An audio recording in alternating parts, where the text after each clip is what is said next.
The Approach to God, the East versus the West, by Metropolitan Saba. On the second Sunday of Great Lent, the Holy Church commemorates St. Gregory Palamas, one of the great fathers of the Church who lived in the 14th century and actively contributed to one of the most contentious theological debates of his time. St. Gregory defended the notion of theosis, divinization, and the uncreated grace of God that sanctifies humans. His defense was confirmed by two church councils, held in 1341 and 1351, which are ranked in the conscience of the Church as ecumenical councils for the importance of their teachings for the salvation of man, his role, and his freedom. In fact, it is in that century that the effects of the great schism between the Christians of the East and the West started to become manifest in major faith issues. For that great schism, in which faith and liturgical differences played a small role among political, social, and intellectual disputes, was hiding within itself an equally important cause: the difference in mentality between the East and the West in regard to understanding religious matters, especially in what relates to their approach regarding how to understand God. The Western Latin understanding, after the schism, leaned towards Greek philosophy, which became the intellectual foundation for explaining the faith. This method led to what later became known as scholastic theology, the method of approaching and understanding faith matters based on the rules of logic and rational deductions. This method gives a bigger importance to the human mind in explaining religious topics at the expense of the living divine experience. This opened the door for new teachings to penetrate Western theological teaching. The East, on the other hand, remained dependent on the divine grace that is given to the righteous and purifies those who are pure and leads them to know God through a personal ontological knowledge. For they live in God and He in them. As for the mind, its role is to absorb this divine experience and articulate it in human language in order to explain it and transfer it to those who have not experienced it yet. The dispute between these two mentalities, or two methods of approaching God, exploded in the 14th century around the topic of divine grace and its work in humans. The West maintained that unity with God is unachievable, since He is incomparably transcendent above humans.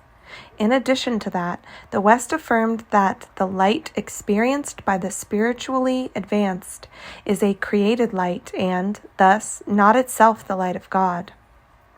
Furthermore, the West affirmed that the grace bestowed by God on humans is a gift from Him, something He gives to humans, and consequently is not a direct manifestation of the living God. On the other hand, the East continued affirming the experience of the divine revelation as given to humans in the Scriptures and continued in the life of those who were sanctified and illumined. And thus, the East taught that this light is an uncreated divine light, that is, the light of God Himself, and that the divine grace is the presence of the work of God Himself in humans, and not merely the presence of a gift emerging from Him. The role of St. Gregory Palamas, who was a great scholar and an experienced spiritual man, stood out in distinction he offered between God's essence and God's energies. He taught that God remains unapproachable in His essence, while He can touch and sanctify humans through His divine energies. Orthodox theology bases this teaching on the Apostles' experience in the Transfiguration, Luke 9:28. The Gospel tells us that Christ's face shone like the sun, and that the three apostles, Peter, James, and John, saw that divine light with their physical eyes and experienced Him personally. The divine grace, according to the Orthodox understanding, is the full richness of the divine nature in its connection to humans. The illumined person is graced with the energies of God, yet remains unable to see His essence.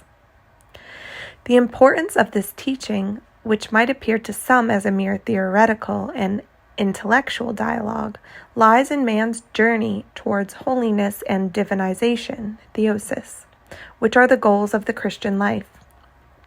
There is a big difference between knowing God through working our mind in what relates to Him and knowing Him through what He reveals to us from His divine energies. Knowing Him only intellectually puts us in danger of creating an image of Him that is very far from reality, because we would have deduced it through our human energies alone. God is not known except through living with Him and in Him. He is a living person with whom we share an experience of meeting, communion, and life. Western theology took an intellectual tendency to approach God, and thus philosophy became the main foundation of studying theology. Intellectual effort became the focus in the quest for divine knowledge. In the East, however, approaching God remained dependent on experience and unity with Him. The focus remained on the effort to be purified and cleansed. The notion of the divinization of man remained distorted in the West, and thus its theology faced many problems, such as considering the body impure and a prison for the soul. Therefore, asceticism became a mortification that is based on torturing the body, insulting it, depriving it, and contempt towards it.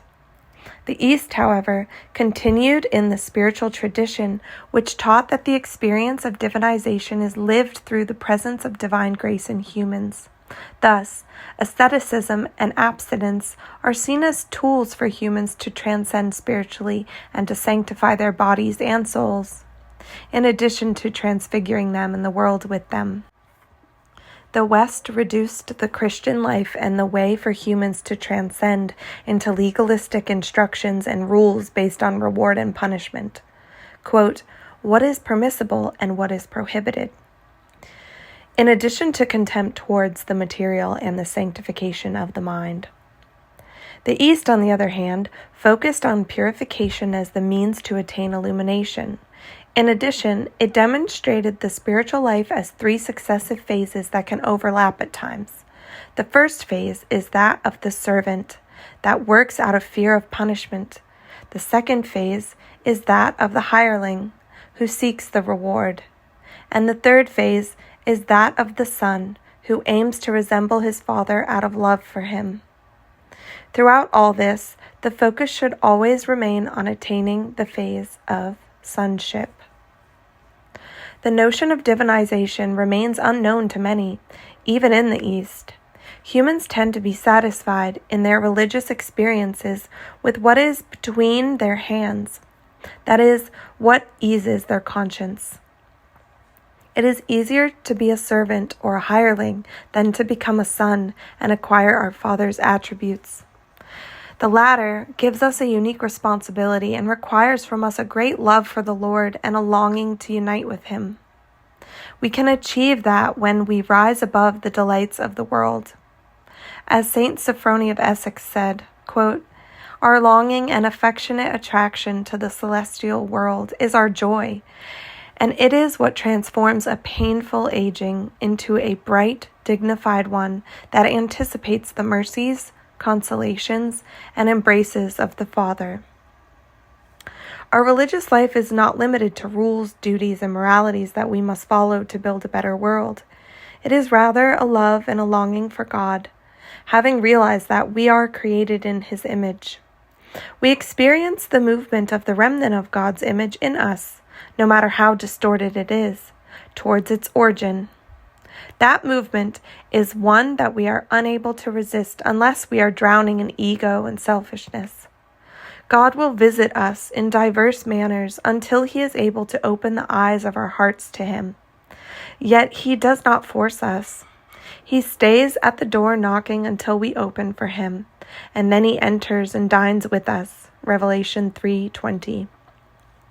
He shall reveal Himself to humans, quote, as He is, leaving for us the freedom to interact with Him as we wish. A French poet once said, when God plays His harp, mountains dance. Who then can stop them?